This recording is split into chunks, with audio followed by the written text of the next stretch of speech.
Played good against these guys last time too. But Isaiah's playing so good right now, rebounding every ball and doing the stuff he's doing. You got to leave him in the game. So when you leave him in the game, what does that mean? If he plays a lot of minutes, what does it mean? It means the team's playing good. It means someone else can't get the minutes because there's only 200 minutes. That's all there is. So, you know, again, we're still some balls we needed to make, and we let them back in on some turnovers again. And, you know, but we, like I told him, that's a happy locker room. You know, this team has been through the gauntlet and, you know, winning and playing like we did in the first half where we should have been up 15-16. And then they make a run and we don't fold. We don't fold. We just keep fighting and we push it back to 7. That is big for this team. Big. Jerry Tipton. John, could you elaborate on that, on why it's big for the guys that a big lead goes away and yet they have the resolve to win? Yeah, look, everybody's going to make runs. And what I told them, they're going to make a run, and then you got to make a run back at them. That's the game of basketball. And then you're trying to make the last run of the game, or at least hold on, which is what we did. But how about we foul? And again, you guys watched it. I didn't watch the tape. Was that 3-point? Did Davion foul on that? No. Not much, if any. I mean, we get those calls, though, too. Go, Darryl Bird. Yeah, John, tonight was the 20th game of the season. In a typical year, and I know this isn't typical, but in a typical year, you're 2/3 of the way through the regular season, which a lot of time has been when your teams really start to turn the corner. Are you sensing that out of this team right about now? They're building their own confidence together. They're finally becoming a team, but there are points in the game where guys got to do what they do. I got to do this. And then all of a sudden it's a turnover. Like our defensive schemes that we used in this game, when we broke down, they scored. And we're just talking again about engaging the team. Here's the issue this team still has. A raindrop hits a couple of these players and their body language is so bad, you got to get them out of the game. You can't, if you're not playing well, you got to say, what am I going to do to help this team win? I can't worry about me. I can't shake my head on a missed shot. Forget it. It's next. And we're learning to be a better team. But, you know, we're all I'm trying to tell you is let's have individual players be at their best. Let's have this team coming together. Vandy took us out of stuff today where they trapped. Some of the stuff we were doing down the middle, they trapped us.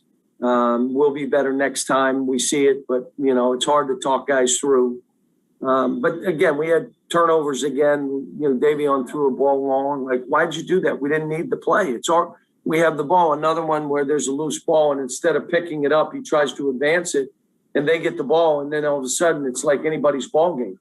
There was a rebound late. Our guard didn't pick up. We did everything we spoke. Go get the ball. And again, I think that's part of, you know, we don't want to lose. You can't play not to lose. You play to win. And those plays, that rebound, that easy play, that running that clock, making them foul, making free throws. Now, I'll tell you, Devin made those free throws and Jacob made those free throws at the end, but so did Vandy. They made them too. John Hale. Cal, considering the original plan was for Jacob to redshirt and spend the whole year in the weight room, does this almost feel like some free money in his development, what you're getting out of him, especially a performance like tonight? Yeah, I was so happy. What I said to the team after, a real team, a team, really doesn't know who's going to have that big game. And whoever it is, everybody's ecstatic for it. And they were ecstatic for him in that locker room. And that's what I'm saying. We're becoming a team.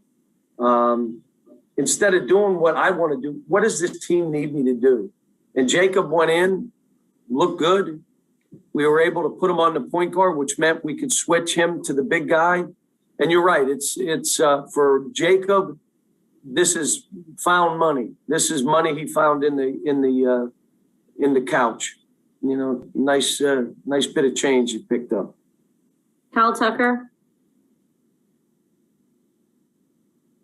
Yeah, Cal, how much has Davion? He mentioned, I think when he hit the first game winner against Vanderbilt, that he'd missed a shot like that at Creighton, and then it was great to see it go down. And it seems like since then he's sort of picked up this confidence that if it has to be him at the end of the game, he wants it to be, other than the time you yelled at him, and then he can make those shots. Well, and here's the thing. I'm trying to make it so these kids play loose and free. If you don't shoot an open shot, you're coming out. I'd rather have a missed shot than a turnover.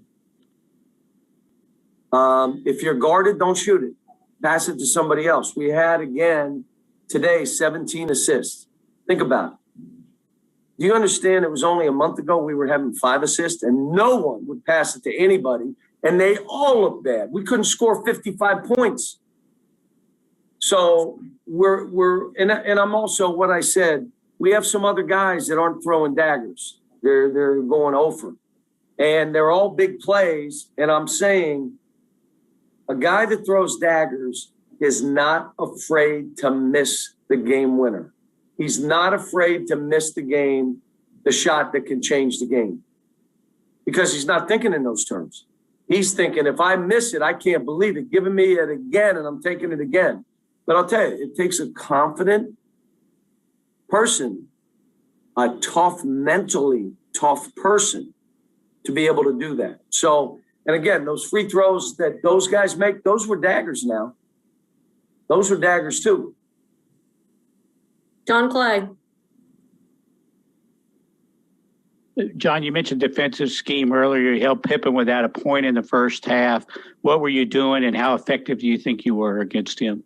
Well, we did some things different, and that's what's been fun. We ran a play today that got us 4 baskets that I just put in. That's what makes it fun for me. I have to figure out ways that we can get some freebies because of this team. We cannot get our own shot. We can't. We can't give it to a guard. He's not going to get by anybody. It's not how this team has to play. Defensively, the same thing. I love it. I told him this is what makes it fun for me, coming up with things defensively and offensively that can help them, that they go in the game and the stuff works. Larry Vaught, You guys didn't even see the new play, did you? Yeah, we liked it. but I was going to ask you, John. Larry? It was the hook shot from the top of the key. I'm sorry, I didn't hear you. But I was going to ask you, when you're talking about players need to do things to help you win when they're not always at their best, like tonight, Keon, 1 of 6, 4 turnovers, but it comes up with 9 rebounds, 4 blocks, and 1 steal. Is that exactly what you're talking about? It is, but I expect more from him. Like, he had 4 turnovers. You know what I'm saying? I see him as a star, and there are times we all see it, and there are other times we don't see it. So what is that? That is all mental, and that is all a toughness, a mental toughness that he's growing into. But I'll tell you, it's whether it's him or BJ or Devin or Davion, I'm rolling with who's playing at that point. Like Jacob, I wouldn't have subbed him at all if he could have lasted in the game because he was playing too well. He came up with the last rebound and won the game, correct? Right. And when you look at the free throw shooting too, is that just another way that when you have to take what's going on and you go up there? You guys hit 24 or 25. Have you been coaching the free throw shooting? No, I'm not coaching anything. I just roll out balls. You know that. I don't do anything. But you had them. They shot 28 free throws, I believe, or 29 free throws, whatever it is, and made a bunch too. So we both shot well from the line. They made 23. We made 24. all right, last question with Daryl Bird. Yeah, John, you always talk about your better teams becoming empowered at some point. Do you sense empowerment coming, or are you going to have to steer this ship the rest of the way, you think? I don't know. I hope so. I hope it becomes empowered. There are times I see it, but again, what happens to individual players who aren't playing well, you can't have an empowered team when you have 2 or 3 guys that when things aren't going well, they can't be in there. You're not empowered then. An empowered team is they know we're not robots and we're not machines. We're not going to play great every night out, but we can fight. We can go for loose balls. We can take charges. We can do everything else and rebound and play tough and scramble. I can do all that. That doesn't take skill, but you cannot do it when your mind is only focused on yourself, how you're doing it. And we're trying to crack through that with this team, and we got way better, way better. All right, thanks, Coach. Thanks. Okay, Jacob Toppin will be joining